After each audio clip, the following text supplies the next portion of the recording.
కేంద్ర మంత్రి కిషన్ రెడ్డి మాట్లాడుతున్నారు. లైవ్ చూద్దాం. రెక్కాడితే డొక్కాడనటువంటి వాళ్ళు ఎవరు ప్రభుత్వ ఉద్యోగస్తులు కాదు, ప్రైవేట్ సెక్టార్లో పనిచేసే వాళ్ళు, ఇళ్లలో వంట పాత్రలు శుభ్రం చేసే వాళ్ళు వేలాది మంది నిరాశలు చేయకుండా ఈ యొక్క ప్రాజెక్టు ప్రత్యామ్నాయ వ్యవస్థ ద్వారా పూర్తి చేయాల్సిందిగా నిర్మాణాత్మకంగా ముఖ్యమంత్రి సలహా రాస్తున్నాను. నేను గతంలో కూడా ముఖ్యమంత్రి గారికి ఉత్తరం రాశాను, మరొక నిర్మాణాత్మకంగా మరొక ఉత్తరం రాస్తాను. పేదల జోలికి వెళ్లకుండా ఈరోజు వాళ్ళు అంటున్నారు, సార్ మా ఇల్లు కూలగొట్టడం కోసం బుల్డోజర్ వస్తా అంటున్నది, ముఖ్యమంత్రి గారు పంపిస్తా అంటున్నారు. మేము టీవీలో చూస్తున్నాం. ఆ టీవీలో చూసినప్పుడల్లా మేము ఎంత భయపడుతున్నామంటే కాళ్ళు చేతులు వణుకుతున్నాయి. మేము తిండి తెలియని పరిస్థితిలో ఉన్నాం. మేము తరతరాలుగా సంపాదించి అప్పు చేసి మేము చేసినటువంటి కూలి నుంచి ఒక్కొక్క రూపాయి కూడగట్టి ఒక్కొక్క ఇటుక పేర్చి ఒక్కొక్క రూపాయి సమీకరించి జమ చేసి ఇల్లు కట్టుకున్నాం. ఈ ఇల్లు కూలగొడితే మేము ఎక్కడ పోవాలా సార్? మా ప్రాణము ఇళ్లలో ఉంది, మా శ్వాస ఇళ్లలో ఉంది, మా ధ్యాస ఇళ్లలో ఉంది, మా జీవితమే ఇళ్లతో ముడిపడి ఉంది. ఇది తప్ప మాకు వేరే ఆస్తులు లేవు. మాకు ఇల్లు మాత్రమే ఉంది, మాకు ఇండ్లు లేవు. ఈ ఇల్లు కూలగొడుతున్నటువంటి వాళ్ళ అందాలకు ఆ పార్టీ నాయకులకు ఇండ్లు ఉండొచ్చు, వీళ్ళకి ఇల్లు మాత్రమే ఉంది, ఇక్కడనే ఉంది వాళ్ళకు.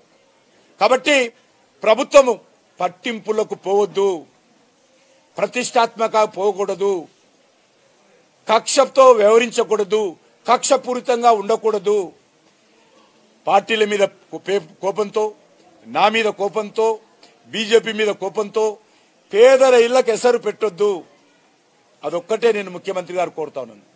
గతంలో కూడా కేసీఆర్ చెప్పాడు, నేను ట్యాంక్ బండ్ శుభ్రం చేస్తా, ట్యాంక్ బండ్ శుభ్రం చేస్తా, ట్యాంక్ బండ్ శుభ్రం చేస్తా, కొబ్బరి నీళ్ళగా చేస్తా, ఎవరైనా వచ్చి కొబ్బరి నీళ్ళు తాగొచ్చు అన్నాడు.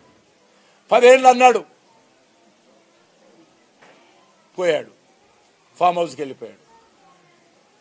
ఈయన వచ్చి సంవత్సరమే మొదలు పెట్టాడు, ఇల్లు గుల్లగొడతా, రీజనరేషన్ చేస్తా, బ్యూటిఫికేషన్ చేస్తా.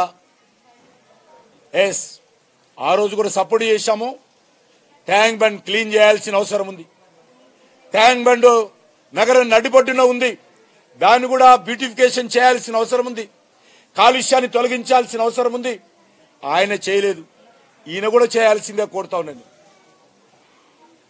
ఈయన కూడా చేయాల్సిందే కోరుతాను రేవంత్ రెడ్డిని. ఆయన ఫామ్ హౌస్కి వెళ్ళిపోయాడు, అది వదిలేసిన కొత్త పట్టుకున్నాడు. కొత్త పల్లవి రేవంత్ రెడ్డి గారు ఎంచుకున్నాడు, కొత్త పల్లవి ఎంచుకున్నాడు. అందుకే కోరుతా ఉన్నాను, మీరు ఎప్పటి లోపల కృష్ణా నీళ్ళు హైదరాబాద్ తెస్తారు అంటే పైపుల ద్వారా కాదు, గలగలగల నదిలో ప్రవహించే విధంగా తీసుకురావాలి. అది ఆయన ఐడియా. నేను అప్రిషియేట్ చేస్తున్నాను ముఖ్యమంత్రి గారిని. మా బస్తీల నుంచి గోదావరి నీళ్లు ప్రవహిస్తే, కృష్ణా నీళ్లు ప్రవహిస్తే రోజు అంతకంటే ఉంటుంది. ముఖ్యమంత్రి గారి ఫోటో మా ఇండ్లలో కూడా పెట్టుకుంటారు ప్రజలు. ఈ మా శంకరమ్మ కూడా పెట్టుకుంటారు. ఇక్కడ గోదావరి నీళ్ళు ఇళ్ళకెళ్ళి ప్రవహింపజేస్తే ఆ ఇల్లు పోదు, ఇంట్లోనే పెట్టుకోను. ఇల్లు ఎక్కడ పోతుంది, ఏం పోదు, ఇంట్లోనే పెట్టుకోవాలి నువ్వు గోదావరి నీళ్ళు ఇక్కడ ప్రవహింపజేస్తే. కాబట్టి ముఖ్యమంత్రి గారు మనవి చేస్తున్నాను, ఈరోజు మీరు అనేక రకాల హామీలు ఇచ్చారు, 6 గ్యారంటీలు ఇచ్చారు, అమలు జరిగిందని మహారాష్ట్రకి వెళ్ళి అబద్ధం ప్రచారం చేస్తున్నారు. పెద్ద పెద్ద ప్రకటనలు ఇస్తున్నారు మహారాష్ట్రకి వెళ్ళి కాంగ్రెస్ పార్టీ తరఫున. తెలంగాణ అద్భుతంగా మారిపోయింది, 6 గ్యారంటీలు అమలు జరుగుతూ ఉన్నాయి. మహిళలకు 2400 నెలలకు ఇస్తున్నాము, స్కూటీలు ఇస్తున్నాము, మహిళలు పెళ్లి చేసుకుంటే తులం బంగారం ఇస్తున్నాము, అదేవిధంగా 1,16,000 రూపాయలు ఇస్తున్నాము, రైతు నేస్తం ఇస్తున్నాము, కౌలు రైతులకు ఇస్తున్నాము, రైతు కూలీలకు ఇస్తున్నాము, నిరుద్యోగ భృతి ఇస్తున్నాము, 6 గ్యారెంటీలు అమలు చేస్తున్నాము అని మహారాష్ట్రలో ముఖ్యమంత్రి గారు, తెలంగాణ ప్రజలందరూ కూడా సంతోషంగా ఉన్నారట. ఇచ్చినటువంటి హామీలు అన్ని అమలు చేస్తున్నారట. మహారాష్ట్రలో రాహుల్ గాంధీ, రేవంత్ రెడ్డి ప్రచారం చేస్తున్నారు. చేయండి, ప్రజలకు అర్థమైంది. కానీ ఇక్కడ ఆ యొక్క గ్యారంటీల పక్కన 420 420 సబ్ గ్యారంటీస్ పక్కన ఈ యొక్క మూసి సుందరీకరణ చేర్చకూడదు. ఈ సుందరీకరణ జరగాలని కోరుతున్నాను. ఇల్లు కూలగొట్టకుండా సుందరీకరణ చేయండి. ఇల్లు కూల్చకుండా నల్గొండకు సాగునీరు తాగునీరు అందించండి. మీరు చూడండి ఎంత పెద్ద స్థలం ఉంటుందో, మూసి ఎంత విడుతుంటుందో. ఈయన ఎంత నీళ్లు తెస్తాడో అన్ని నీళ్లు పోవడానికి అద్భుతమైనటువంటి స్థలం ఉంది. ఇంకొకటి మనవి చేస్తున్నాను, నిజాం ఈ మూసి పారివాహక ప్రాంతం సంబంధించినటువంటి ప్రాంతంలో నిజాం కూడా 100 సంవత్సరాల క్రితము ఇక్కడ రిటైనింగ్ వాల్ కట్టాడు. మీరు ఇప్పుడు కూడా బస్ డిపో దగ్గరికి వెళ్ళినా,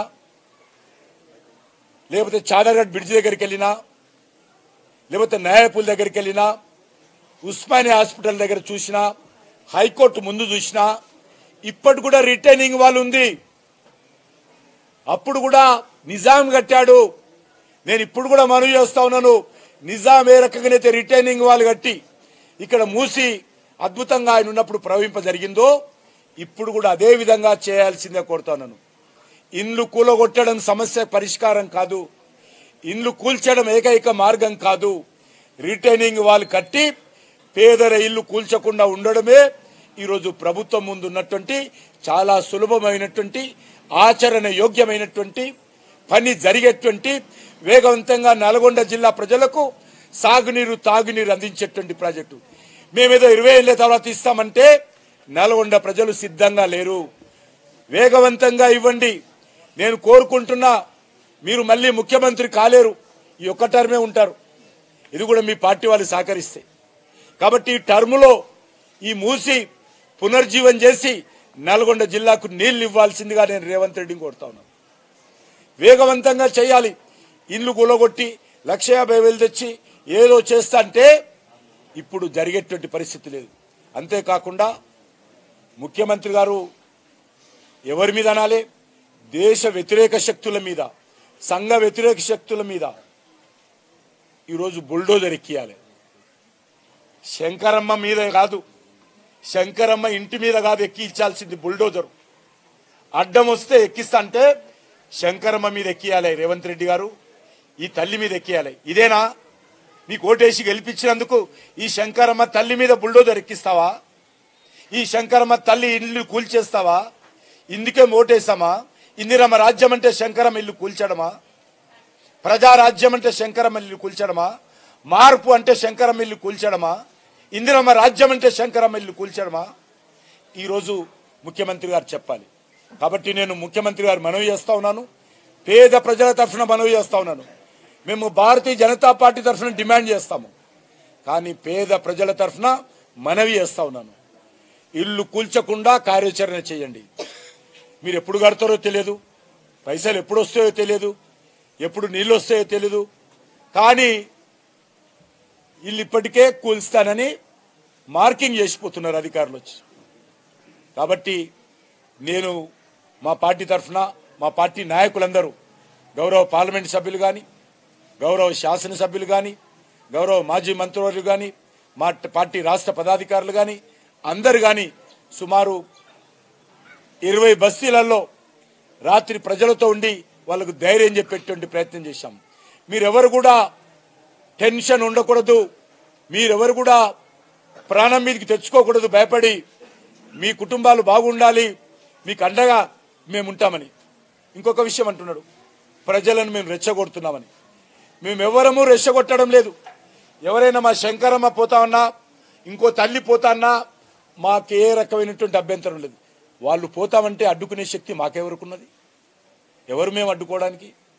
ముఖ్యమంత్రి గారు ఇస్తున్నటువంటి ప్యాకేజీ తీసుకొని బంజారా హిల్స్లోనో, జూబ్లీ హిల్స్లోనో, సెక్రటరియట్ వెనుక సైడో, గతంలో కేసీఆర్ చెప్పాడు ట్యాంక్ బండ్ చుట్టూ ఆకాశ హార్మాల్ నిర్మాణం చేస్తాను, అందులో పేద ప్రజలు ఉంటారు, కార్పొరేట్ కంపెనీలు ఉంటాయి, టూరిజం సెంటర్స్ ఉంటాయి, గవర్నమెంట్ ఆఫీసులు ఉంటాయి, అన్ని గులాబీ గ్రాఫిక్స్ చూపించి మీకు అందరు పెడితే మీరు ఫ్రంట్ పేజీలలో ప్రింట్ చేశారు, టీవీలలో చూపించారు, మీరందరూ కూడా చూపించారు. ఎక్కడ పోయినా తెలియదు. 10 సంవత్సరాలు ఉన్నాడు. కనీసము ఆకాశ హార్మాలు పక్కన పెట్టు, పేద ప్రజల ఇండ్లు పక్కన పెట్టు, కార్పొరేట్ కంపెనీలు పక్కన పెట్టు, గవర్నమెంట్ ఆఫీసులు పక్కన పెట్టు. ఆ యొక్క ట్యాంక్ బండ్ కూడా ఆయన ప్రక్షాళన చేయలేకపోయాడు. ట్యాంక్ బండ్లో కొబ్బరి నీళ్లు వస్తామన్నాడు. ఒక్క కొబ్బరి టెంక కూడా పగలగొట్టి అలా నీళ్ళు ఒక్కొక్క టెంక కూడా ఒక గ్లాసు కొబ్బరి నీళ్ళు కూడా పోయలే ఆయన పోయాడు. కాబట్టి మీరు ఆ రకంగా నిర్మాణం చేసి ఇల్లు ఇస్తాము అంటే మాకు ఇవన్నది మాట రాత్రి ఎక్కడ పోయిందమ్మా ఇంకో ఈయన ఒక్క ఇల్లు కూడా కట్టలేదు, ఒక్క భూమి కూడా భూమి పూజ చేయలేదు. ఆయన ఎక్కడి నుంచి ఇల్లు ఇస్తాడన్నది. నేను ఒకటే మనవి చేస్తా ఉన్నాను, మీరు ప్రజలను నల్గొండ కాదు పాదయాత్ర చేయాల్సింది. ముఖ్యమంత్రి గారు ఈ బస్తీలలో పాదయాత్ర చేయాలి. ఆయనకు భయం పడితే వీళ్ళతో ఏమన్నా ఎదురు తిరుగుతారని ఏమన్నా ఆవేదన చెందితే నేను కూడా బస్తీలో పాదయాత్ర చేసేటప్పుడు నేను కూడా ఎంబడి ఉంటాను. ఏ రకమైనటువంటి భయం అవసరం లేదు. నన్ను రోజు విమర్శిస్తున్నారు కాంగ్రెస్ పార్టీ నాయకులు, తిట్టండి. పేద ప్రజల కోసం మీరు ఎన్ని అబద్ధాలతో తిట్టినా భరించడానికి సిద్ధంగా ఉన్నా. నేను నిన్న చాలా అన్పార్లమెంటరీ లాంగ్వేజ్ తో కాంగ్రెస్ పార్టీ నాయకులు నన్ను విమర్శించారు. ఏమీ పర్వాలేదు ముఖ్యమంత్రి గారు, మీరు ఎంతమందితో నేను తిట్లిపియండి, భరించడానికి సిద్ధంగా ఉన్నాము. ఎందుకంటే మా లక్ష్యము పేద ప్రజలకు అండగా ఉండాలని, మిమ్మల్ని విమర్శించాలని కాదు. రేవంత్ రెడ్డి విమర్శించడం కోసం మేము రాలేదు ఇక్కడికి. రేవంత్ రెడ్డి విమర్శించడం కోసం పేద ప్రజలకు అండగా నిలబడడం లేదు. పేద ప్రజలకు అండగా నిలబడాలని వచ్చాం తప్ప ముఖ్యమంత్రి విమర్శించడానికి అనేక రకాల అంశాలు ఉన్నాయి. మాకు అనేక రకాల వేదికలు ఉన్నాయి. కాంగ్రెస్ పార్టీని విమర్శించడానికి, కాంగ్రెస్ పార్టీ అవినీతిని విమర్శించడానికి, కాంగ్రెస్ పార్టీ కుటుంబ పరిపాలన విమర్శించడానికి, కాంగ్రెస్ పార్టీ దగాకోరు రాజకీయాలను విమర్శించడానికి, కాంగ్రెస్ పార్టీ దుర్మార్గపు పాలనను విమర్శించడానికి మాకు అనేక రకాల వేదికలు ఉన్నాయి. ఈ అంశాన్ని మేము తీసుకోవడం లేదు. అందుకే నేను ముఖ్యమంత్రి గారు మనవి చేస్తా ఉన్నాను, మేమెవ్వరం కూడా ప్రజలను రెచ్చగొట్టడం లేదు. వాళ్ళు భయపడతా ఉన్నారు. మీరు పెడుతున్నటువంటి భయం కారణంగా, మీరు పెడుతున్నటువంటి బుల్డోజర్ ఎక్కిస్తామని మాటల కారణంగా వాళ్ళ ప్రాణాలు పోతా ఉన్నాయి. ప్రాణాల మీద తెచ్చుకుంటున్నారు. ధైర్యం చెప్పడం కోసం మాత్రమే వచ్చాను తప్ప ఇందులో వేరే ఏ రకమైనటువంటి మాకు ఆలోచన, మరొక ఆలోచన లేనది విషయము ఈ సందర్భంగా మనవి చేస్తాము.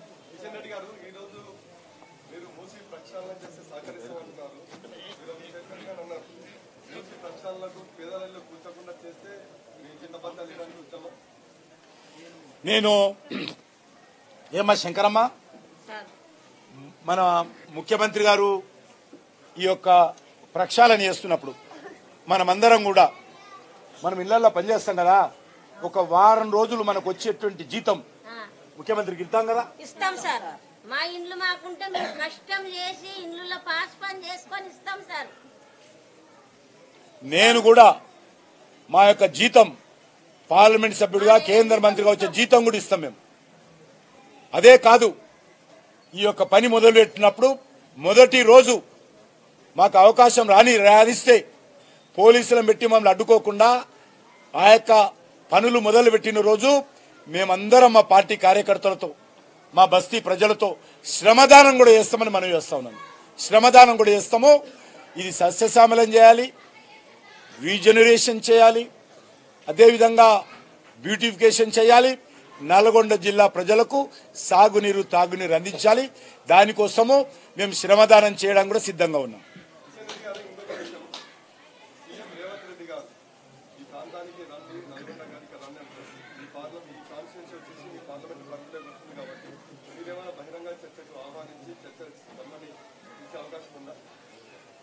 ఇక్కడ నేను రావాల్సిన అవసరం లేదు. ముఖ్యమంత్రి గారే స్వయంగా వచ్చి ఈ పేద ప్రజలతో మాట్లాడండి.